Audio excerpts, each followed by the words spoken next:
અમારે કોળી સમાજને ન્યાય જોવે, ન્યાય દિવસથી અમને ન્યાય નથી મળ્યો। બગદાણા ગામે બનેલી એક ઘટનાએ સમગ્ર તળાજા તાલુકાનું મન હચમચાવી નાખ્યું છે। ત્યારે કોળી સમાજના આગેવાન નવનીત બારદિયા પર અસામાજિક તત્વો દ્વારા કરાયેલા જીવલેણ હુમલામાં આજે માત્ર એક વ્યક્તિ પરનો હુમલો નથી રહ્યો, પરંતુ ન્યાય અને માનવતાને પડકાર આપતો બનાવ બની ગયો છે। આ ઘટનાની ચિંગારી આજે તળાજામાં મૌન રેલી સ્વરૂપે ફાટી નીકળીને આજરોજ સવારે 11 વાગે તળાજા કોળી સમાજની વાડી તળાવ વિસ્તારમાં એકત્રિત થયેલા હજારો લોકોની આંખમાં રોષ હતો, હોઠ પર મૌન હતું, પરંતુ હૃદયમાંથી નીકળતી ન્યાયની માંગ આકાશ સુધી ગુંજતી હતી। નવનીતભાઈ બારદિયા પર થયેલા હુમલાને લઈને હજુ સુધી યોગ્ય રીતે ફરિયાદ નોંધાઈ ન હોવાનો રોષ સમાજમાં સ્પષ્ટ દેખાઈ રહ્યો છે। ન્યાય જોઈએ છે આ શબ્દ કોઈ બેનર પર નહોતા લખાયા, પરંતુ દરેકના પગલા સાથે મૌન રેલીમાં આગળ વધતા લોકોની આંખમાં સ્પષ્ટ વાંચી શકાય તેમ હતા। શાંતિપૂર્ણ રીતે શહેરના માર્ગો પરથી પસાર થયેલી આ રેલી મામલતદાર કચેરીએ પહોંચીને અવાજ બની અને સમાજના આગેવાનોએ આવેદનપત્ર સોંપી જવાબદાર તંત્રને સ્પષ્ટ સંદેશો આપ્યો કે હવે વિલંબ નહીં, પરંતુ તાત્કાલિક અને ન્યાયસંગત કાર્યવાહી જરૂરી છે।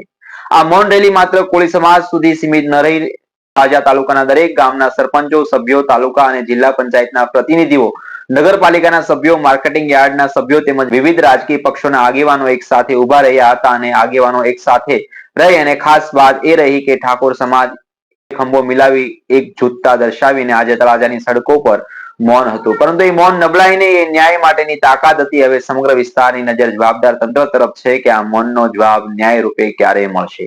નમસ્કાર, આવી સ્ટોરી સાંભળવા માટે અમારી ચેનલને લાઈક કરો, શેર કરો અને સબસ્ક્રાઇબ કરો। આભાર। સમગ્ર કોળી સમાજના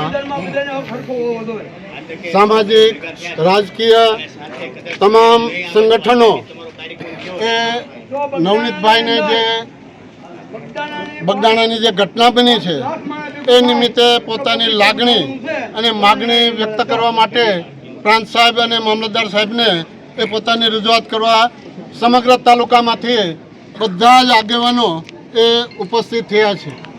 અમારી વાત એ છે કે જે કાંઈ ઘટના બની છે એ ઘટનાને 11 દિવસ થવા છતાં અને ફરિયાદી એ પોતાની વાતમાં મક્કમ હોવા છતાં એમની ફરિયાદમાં જે નામો સામેલ કરવામાં આવતા નથી, આ વાતને લઈને સમગ્ર ગુજરાતનો કોળી સમાજ એ આ વાતથી એટલો બધો નારાજ થયો છે કે સરકારને પોતાની લાગણી વ્યક્ત કરવા માટે એ છેક ગાંધીનગર સુધી એ તમામ ચાલુ માજી ધારાસભ્યો, સંસદ સભ્યો અને પ્રધાનો પણ એ ગુજરાત સરકારને રજૂઆત કરવા માટે પહોંચે છે, પણ હજી આજ દિવસ સુધી એ સીટની રચના કરી એ સારી બાબત છે, એ આવકાર્ય બાબત છે, પણ સીટની રચનાને થયાને આટલા દિવસ છતાં હજી જે તે વ્યક્તિની સામે શંકા છે એ અંગે આ સરકાર કોઈ ક્લિયરિફિકેશન આપતું નથી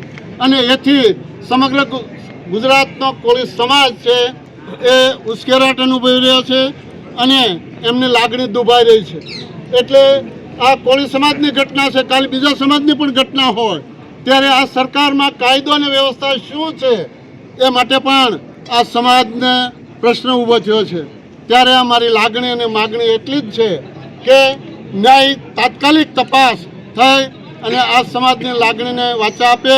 બોળો સમાજ છે અને આવતીકાલે એ બીજા પણ પગલાં વિચારે અને સમાજ વ્યવસ્થામાં અને રાજકીય ખળભળાટ બને અને રાજકીય મુદ્દો બને એ પહેલાં આ સામાજિક ન્યાય છે એ આપીને ફરીવાર આવી ઘટના ન બને એવા પગલાં લેવા માટે અમારી સૌની માગણી અને લાગણી છે। અસ્તુ, જય ભારત।